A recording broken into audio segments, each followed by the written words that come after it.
Bonjour, jeudi dans la 4e semaine de Carême. Et nous nous souvenons que nous sommes partis le mercredi des Cendres résolument pour essayer de nous tourner vers Dieu, de nous convertir, avec un certain nombre d'efforts et d'attitudes. Mais n'oublions pas encore à ce stade du Carême que la conversion est un don de Dieu. Oui, la conversion est fondamentalement un éloignement du péché, un retournement, un retour vers le Dieu vivant, le Dieu de l'Alliance qui fait miséricorde. Et nous nous souvenons du livre d'Osée au chapitre 6, verset 1, « Venez, retournons vers Yahvé. Il a déchiré, il nous guérira. Il a frappé, il pansera nos plaies. » L'invitation du prophète ici insiste sur l'aspect intérieur de la vraie conversion, qui doit toujours être animée, inspirée par l'amour et la connaissance de Dieu. C'est cela, notre aimant, ce qui nous attire. Et le prophète Jérémie, lui, le grand maître de la religion intérieure de l'Ancien Testament, prévoit une extraordinaire transformation spirituelle des membres du peuple élu par le Seigneur à travers l'action même de Dieu.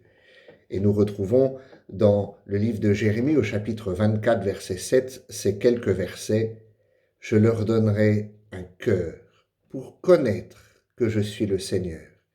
Ils seront mon peuple et je serai leur Dieu, car ils reviendront vers moi de tout leur cœur. » Oui, la conversion est un don de Dieu que l'homme doit demander par une fervente prière et que le Christ, le nouvel Adam, nous a mérité sur la mort, de sa mort sur la croix.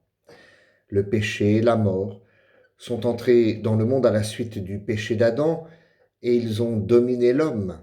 Mais, nous rappelle l'épître aux Romains, chapitre 5, verset 17, si en effet par la faute d'un seul, la mort a régné du fait de ce seul homme, combien plus ceux qui reçoivent avec profusion la grâce et le don de la justice régneront-ils dans la vie par le seul Jésus-Christ.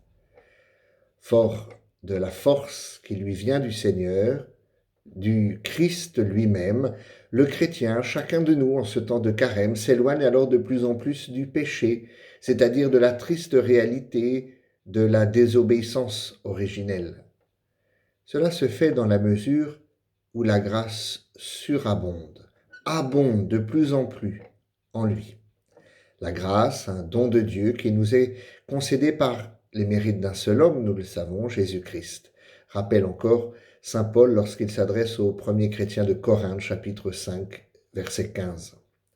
La conversion donc, et nous sommes toujours en chemin, s'opère comme un passage, peut-être graduel dans nos vies, mais efficace, nous le savons, et continu, du vieil Adam que nous sommes vers le nouvel Adam que nous aspirons à être comme le Christ, du vieil Adam au nouveau qu'est le Seigneur Jésus. Voilà la conversion, voilà l'attitude dans laquelle nous sommes résolument entrés au début du carême et nous continuons notre chemin. Bonne journée.